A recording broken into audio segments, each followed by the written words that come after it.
All right, let's talk some fighting. First things first, before anyone forgets, and it would be, no one would blame you if you did or if you didn't even know about it, but Nonito Donaire is getting his rematch against the great Naoya Inoue.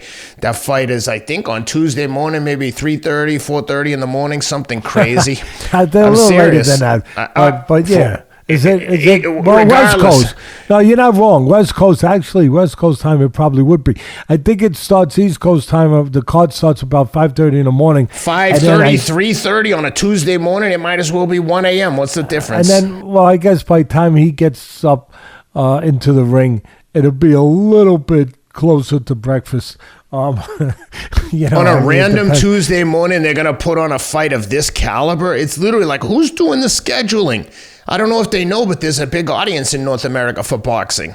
I'm not sure if anyone has told the promoters or whoever's scheduling. It's got something to do, and in all fairness, it's got something obviously to do with the timing of it being over in Japan and everything. I understand, but are we going to make accommodations? Is it possible that it's a special Japanese holiday over there on Tuesday where they're celebrating it by having Inoue, their great champion, fight on that particular day over there, and they're celebrating a great moment? It could I don't know. Tuesday it does morning? Make you scratch your head to figure out. They came up with Tuesday and 5:30 in the morning, like almost like they were trying to make it hard, like playing one of those games that they used to play years ago, where try to find me. You know what I mean? Like try to. Well, here's the thing: is I understand completely. I love the Japanese people. Japan is a great country, incredibly proud people. But the guys in the ring only have X amount of fights to make money. The kid's got to make money as much as he can. This is a sprint to make money when you're in a boxing business. Every paycheck could be your last. You really want to have the fight at Tuesday at 5:30 as opposed to, I don't know, over the weekend on the weekend at 5:30. Fine, okay, but Tuesday at 5:30. I mean, you're not exactly optimizing your PR potential in terms of building your audience. It doesn't make any sense at all from a business standpoint. But like you said, maybe there's something in Tokyo this week that they have to have it on I think that they're basically like 12 something hours ahead of us. So let's say it's a Tuesday night at 8 o'clock at night in Tokyo, but they don't want to have this fight on a weekend where more people will be likely to tune in. I don't know. There must be something we're missing, so I don't want to be too harsh, but what are you looking for in the rematch? Very close fight. The first time Donaire broke Inoue's orbital. Inoue show why he's one of the best in the world pound for pound by fighting through it and getting the win. But credit to Donaire. My God, did he bring the heat in that fight. We thought it was going to be a one-sided blowout. Yeah, listen. A lot of people thought he was shot or washed up or on his way out or out, halfway out. He being Donaire, the former champion, older guy, veteran of many fights, 50-some fight, whatever it is. A lot of people thought, like I said, his best days were way behind him, and that it would just be a matter of time in that fight until Inoue got rid of him, and it would just. It would be a one-sided fight, and it wasn't. It was a great fight, so that's why we got the rematch. It reminded me of the old timers in Customato. My mentor used to say to me, Teddy, you get an older former champion, and he gets in the ring on a particular night after he's past his best, and he looked not great in some fights, and people think that he's, like I said, he's beyond his twilight, maybe is the best way to say it, of his career. But because of the characteristics, because of what he once possessed, that on one given night, sometimes they can summon it.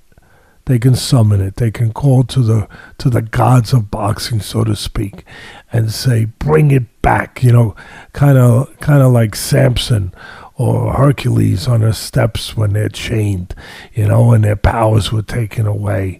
And all of a sudden, one last time, they pray, they dig within themselves, and they pull out that power somehow, and they bring it back to crumble those walls, to break those chains, and to accomplish legendary stuff.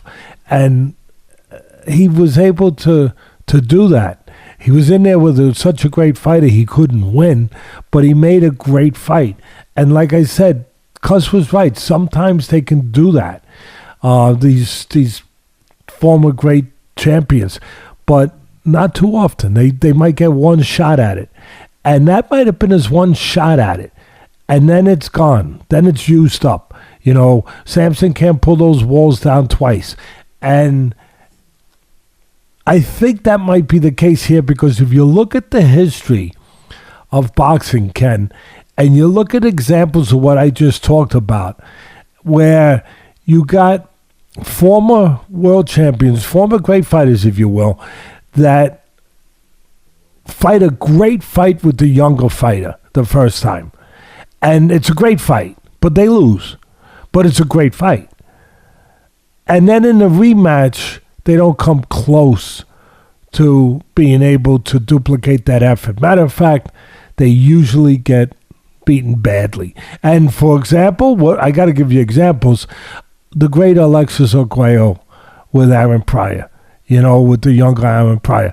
Arguello, the great champion of so many divisions, older guy, lot of fights. And what a great fight he fought with Aaron Pryor the first time. Unbelievable, epic fight. And he loses, they make a rematch, and in the rematch, it's not even competitive. It's how he gets destroyed. And same thing with the great Jersey Joe Walcott. He's a veteran, he's an older guy, all those fights, great fighter, great heavyweight champ. And he's fighting Rocky Marciano, the younger fighter who's just coming up, getting his first title shot.